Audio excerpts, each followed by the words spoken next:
जो बंगाल में प्रदर्शन करेगा, क्या वो गोली खाएगा? जो दीदी की पुलिस को चैलेंज करेगा, क्या उसके ऊपर बम फेंकवाया जाएगा? गोलियां चलना शुरू होता है एकदम फ्रंट पे मेरे आ करके तीन गोलियां मेरे जो है एकदम फ्रंट कांच के पास आके चलाया है। गोली भी मारी गई, उन पर बम भी चलाया गया। बंगाल बम से धुआं धुआं हो गया। बम चलाने का ऑर्डर किसने दिया? आबिद खान, मोहम्मद आरिफ, मोहम्मद नसीम, वसीमुद्दीन अंसारी, टीपू, बक्का, अंडा। गोली चलाने वाले इन अराजक तत्वों को स्पॉट पर कौन लेकर आया? किसके कहने पर इन्होंने रिवॉल्वर का ट्रिगर दबाया? बंगाल पुलिस की मौजूदगी में बीच बाजार ये गोलीकांड कैसे हो गया?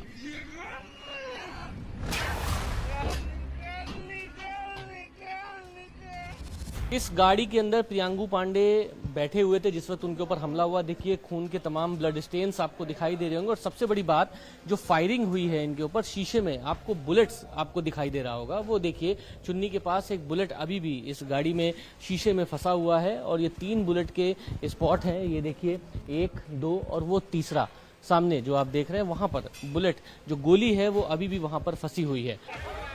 जो बंगाल की बेटी के लिए आवाज उठाएगा, बंगाल सरकार से सवाल पूछेगा, क्या वो इसी तरह से घसीटा जाएगा? जो बंगाल बंद की कॉल देगा, इंसाफ के लिए आवाज बुलंद करेगा, क्या दीदी की पुलिस ऐसे ही उन पर लाठियां बरसाएगी? घसीट घसीट कर, बल प्रयोग कर, धमकी दे देकर क्या ऐसे ही दीदी की पुलिस बंगाल के गुस्से को शांत करेगी? बंगाल में एक महिला का रेप और मर्डर हुआ। इंसाफ के लिए बंगाल की महिलाएं भी सड़कों पर उतरी, लेकिन दीदी की पुलिस ने उन महिलाओं को भी नहीं छोड़ा। जो दिखा, जहां दिखा, दीदी की पुलिस ने सबको घसीटना शुरू कर दिया, रोकना शुरू कर दिया। प्रदर्शन के लोकतांत्रिक अधिकार को बीच सड़क पर तार तार कर दिया। देखा जा रहा है पुलिस की तरफ से यहाँ पर बैरिकेड भी किया गया है। सामने भारी मात्रा में पुलिस प्रशासन यहाँ पर मौजूद है। भाजपा के तमाम नेता यहाँ पर प्रोटेस्ट पे पहुंच चुके हैं और वीआईपी रोड में इसी के लिए अभी जैसे कि देखा जा रहा है लगातार यहाँ पर गाड़ियां रुक गई है। जितने भी पब्लिक ट्रांसपोर्ट है वो रुक गई है। पुलिस प्रशासन जैसे मौजूद है और दाहिना तरफ सुकांतो मजूमदार वो आगे चलती हुई नजर आ रही है। ये रास्ता सीधा एयरपोर्ट की तरफ जाते हैं। तो यहाँ पर अभी फिलहाल कुछ देर के लिए जो गाड़ी चलती है वो गाड़ी तो अभी फिलहाल बंद हो गया है। और जब इतने से मन नहीं भरा तो दीदी की पार्टी ने अपने कार्यकर्ताओं को लाठी डंडे पकड़ाकर बीजेपी के प्रदर्शनकारियों से भिड़ा दिया। 24 घंटे पहले बंगाल के छात्रों पर पुलिस की बर्बरता के खिलाफ बीजेपी ने 12 घंटे बंगाल बंद का जो ऐलान किया था, उसका असर हर जगह दिखा, हर लोकेशन पर दिखा। नॉर्थ परगना में रेल रोक दी गई। हुगली में बीच पटरी पर पुलिस और पब्लिक की सीधी टक्कर हो गई। पुलिसिया कार्रवाई से भड़के लोग सड़कों पर थे। दीदी की पुलिस से 2-2 हाथ करते दिखे। मालदा में बीजेपी के प्रोटेस्ट को रोकने के लिए दीदी की पुलिस भी आई, अपने साथ टीएमसी के कार्यकर्ताओं को भी लाई और इस तरह बंगाल में शुरू हो गई पॉलिटिकल लड़ाई। कोई अपना स्लोगान बदला ना बदल चाहिए, कोई अपना स्लोगान लज्जा महिला ये तो करना पड़ेगा क्योंकि दीदी का आदेश आया है, नहीं तो हमारा नौकरी जाएगा। विचार चाहिए, तिलोत्तमा का विचार चाहिए। जब तक ये विचार नहीं देंगे तब तक हम लोग रास्ते के ऊपर खड़े होंगे।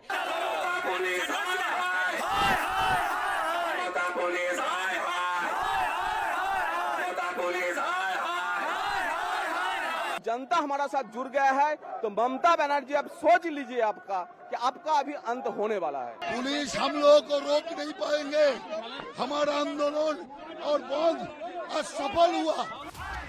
नंदीग्राम में शुभेंदु अधिकारी ने दीदी की सरकार के खिलाफ प्रोटेस्ट को लीड किया तो बंगाल की पुलिस ने वहां भी जमकर लाठीचार्ज करना शुरू कर दिया। मगर सबसे शॉकिंग तस्वीर उत्तर 24 परगना जिले के भाटपारा से आई, जहां प्रदर्शन में शामिल होने जा रहे बीजेपी के नेता प्रियांगू पांडे पर पुलिस की मौजूदगी में गोलियों और बम से हमला किया गया। आरोपों के मुताबिक हमला करने वाले टीएमसी के कार्यकर्ता थे, जिनके निशाने पर बीजेपी के नेता थे। सोशल मीडिया पर टीएमसी समर्थकों ने यह थ्योरी घुमाई कि हमला गोली से नहीं, गुलेल से हुआ है। बीजेपी बढ़ा चढ़ाकर मामले को तूल दे रही है, लेकिन जिस गाड़ी पर गोलियों से हमला हुआ, फायरिंग हुई, उसकी तस्वीरें तो कोई और ही कहानी बयां कर रही हैं।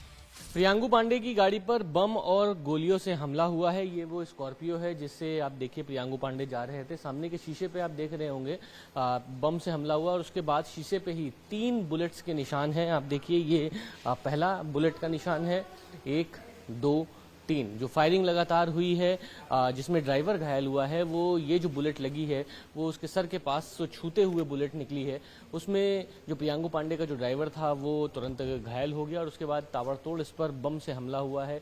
शीशे की आप हालत देख रहे हैं, बुलेट्स के साफ तौर पर निशान दिखाई दिया जा रहा है कि किस तरीके से प्रियांगू पांडे पर हमला किया गया। प्रियांगू पांडे का आरोप है कि इस हमला करने वालों में रोहिंग्या बांग्लादेशी जो है वो तमाम लोग शामिल हैं। ये जो गोली है बुलेट, ये देखिए ये सीधे यहाँ से जो है ये इसमें फंसी हुई है बुलेट। ये देखिए आप बुलेट, ये जो शीशे के पास जो बुलेट लगी हुई है ये अभी भी यहाँ पर फंसी हुई है। यहाँ पर जहाँ पर गणेश जी की मूर्ति लगी हुई है, बुलेट आपको साफ दिखाई दे रही होगी कि ये बुलेट अभी भी इसमें फंसी हुई है। 1, 2, 3 स्पॉट हैं इस शीशे पे जो बुलेट्स के निशान साफ तौर पे दिखाई देते हैं कि किस तरीके से ताबड़तोड़ फायरिंग की गई और उस फायरिंग में प्रियांगू पांडे को जान से मारने की कोशिश की गई थी। हालांकि प्रियांगू पांडे इस पूरी घटना में बच गए, लेकिन प्रियांगू पांडे का कहना है कि रोहिंग्या बांग्लादेशियों ने बाकायदा फिल्मी स्टाइल में गाड़ी के सामने एक व्हील लगा के और उसके बाद अचानक से 20-25 लोगों ने हमला किया। पहले बम मारे 6-7 और उसके बाद फायरिंग करनी शुरू कर दी। बीजेपी नेता प्रियांगू पांडे पर जिस जगह हमला हुआ, ठीक उसी जगह पर बम के खाली खोल भी बरामद हुए हैं। तो क्या यह सब कुछ पहले से तय था?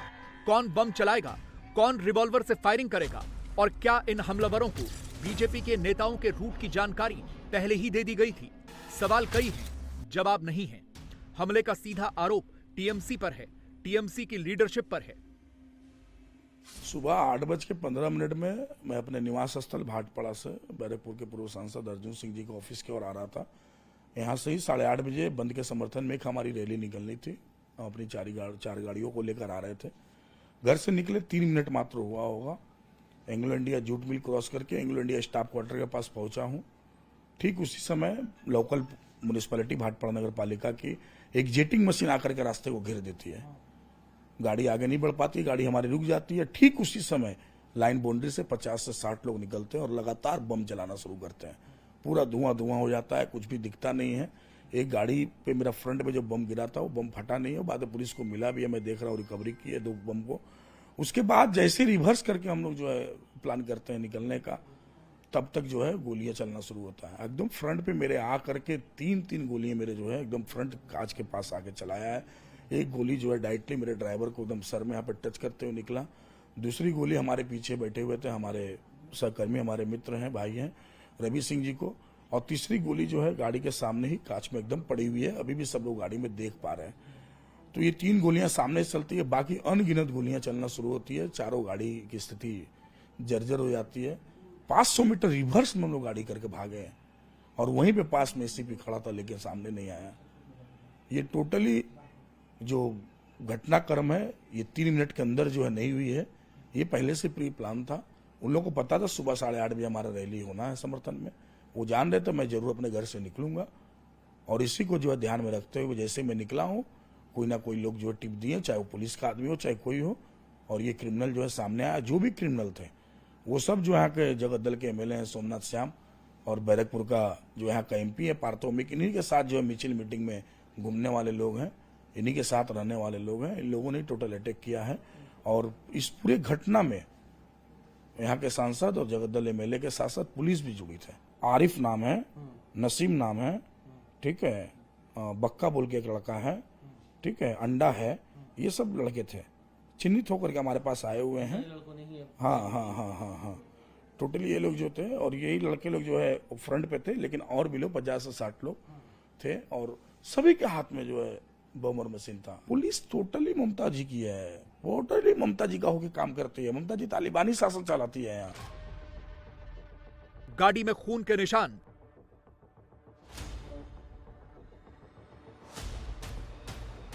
शीशे पर गोलियों के निशान। क्या सच में दीदी की पार्टी के अराजक तत्वों का ही है यह काम? बैरकपुर में गोली चली है, एक बड़ी घटना हुई है और पुलिस ने 4 लोगों को अरेस्ट भी किया है। कौन लोग हैं? नहीं, ऑलरेडी हम लोगों ने 8 लोगों को अरेस्ट किया है।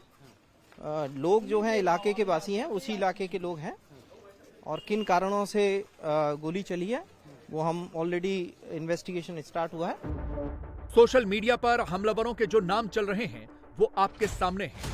बंटी उर्फ आबिद, आरिफ, नसीम, वसीमुद्दीन। बीजेपी का आरोप है इन सारे अपराधियों ने प्री प्लान्ड स्क्रिप्ट के तहत हमला किया।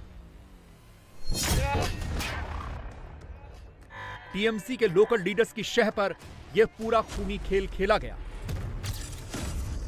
आंसू गैस का गोला, water cannon, rubber bullet. Police Mamata Banerjee के पैर के नीचे से जमीन खिसक चुकी है, तो पुलिस और गुंडों छोड़कर ममता बनर्जी के पास कुछ है नहीं।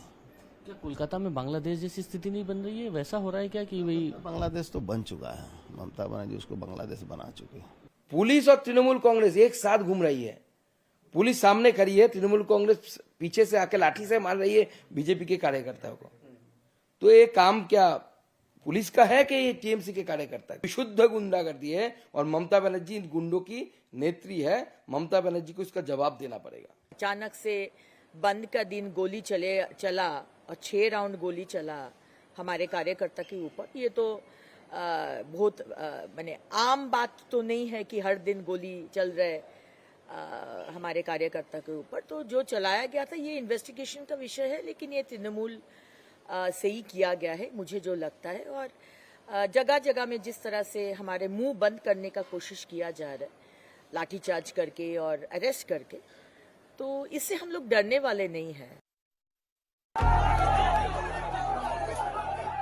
बंगाल बंद के दौरान जितनी भी तस्वीरें आईं, उनमें एक चीज नोट करने वाली है, और वो ये कि जहां जहां बीजेपी के नेता पहुंचे, टीएमसी के कार्यकर्ताओं ने वहां वहां 2-2 हाथ करने की कोशिश की। अब सवाल उठता है कि क्या ये सब कुछ टीएमसी की टॉप लीडरशिप का ही फैसला था? क्या इरादा किसी न किसी तरह अराजक तत्वों को खुली छूट देने का था?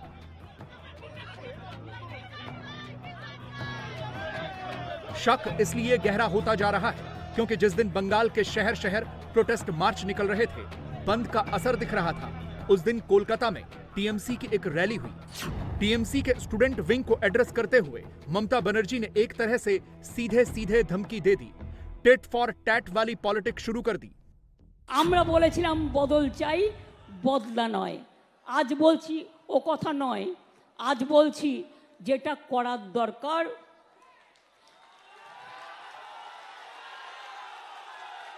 সেটা আপনারা ভালো বুঝে করবেন। আমি অশান্তি চাই না, কিন্তু কুৎসব প্রচার চক্রান্ত করে যে আপনাকে রোজ কামড়াচ্ছে, আপনি তাকে কামড়াবেন না, কিন্তু ফস্ত করতে পারেন। রামকৃষ্ণ পরমহংসদেব বলেছিলেন, একটা গোখরে সাপ তার কাছে গিয়ে বলেছিল, ঠাকুর তুমি তো আমাকে কামড়াতে বারণ করেছো, আমি কাউকে কামড়াই না, কিন্তু আমাকে অনেকে ইট মারে, আমার রক্ত পড়ে, আমার খুব কষ্ট হয়। ঠাকুর বললেন, শোনো, তোমাকে আমি কামড়াতে বারণ করেছি, তোমাকে আমি ফোঁস করতে বারণ করিনি। আগামী দিন আপনাদের কাজ হচ্ছে চক্রান্তকারীদের মুখোশ খুলে দিয়ে ফোঁস করতে শিখুন, ফোঁস করতে শিখুন, ফাঁস করে দিন। ये वही ममता बनर्जी हैं जो किसी जमाने में बदला नहीं, बदलाव चाहिए की बात करती थी, बदलाव की समर्थक थी, लेकिन अब वही ममता बनर्जी अपने स्टांस से पीछे हटती दिख रही हैं और सीधे सीधे भड़काने वाला प्रयोग शुरू कर चुकी हैं।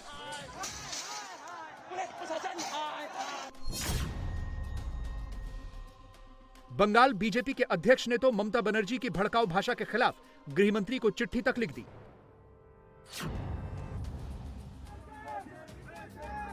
और अब बंगाल की यह स्ट्रीट फाइट नेशनल लेवल पर एक बहुत बड़ी फाइट बनती दिख रही है।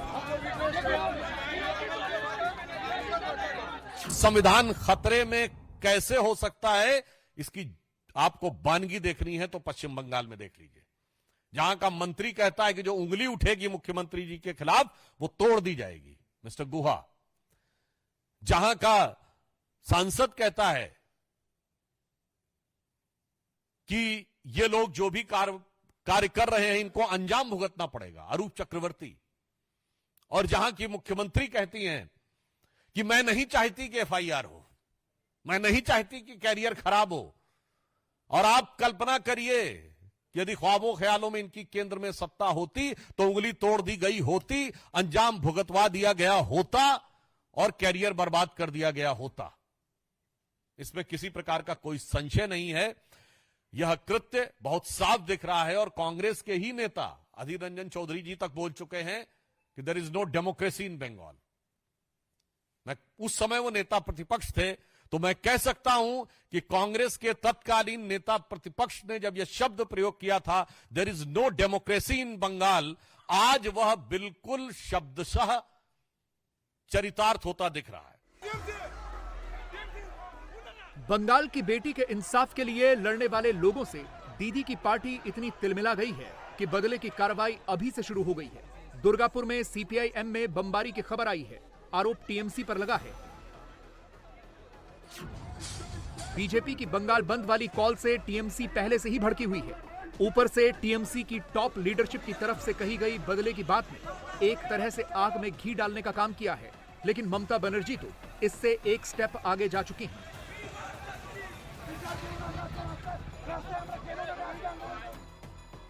अब वो सीधे सीधे मोदी को धमकी देने लगी हैं, पूरे देश में आग लगाने वाली बातें कहने लगी हैं। ममता ने ये बातें ऑफ द रिकॉर्ड नहीं कही हैं, सब कुछ कैमरे पर कहा है। মোদি বাবু আপনার পার্টিকে দিয়ে আগুন লাগাচ্ছেন, মনে রাখবেন বাংলায় যদি আগুন লাগান আসামও থেমে থাকবে না, নর্থ ইস্টও থেমে থাকবে না, উত্তরপ্রদেশও থেমে থাকবে না, বিহারও থেমে থাকবে না, ঝাড়খণ্ড থেমে থাকবে না, উড়িষ্যাও থেমে থাকবে না, আর দিল্লিও থেমে থাকবে না। আপনার চেয়ারটা আমরা টলমল করে দেবো।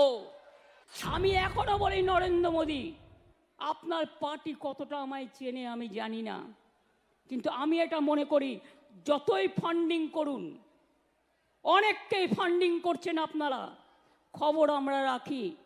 মনে রাখবেন ওই ফান্ডিংকে আমরা এন্ডিং করে দেবো, আপনার চেয়ারটা আমরা টলমল করে দেবো।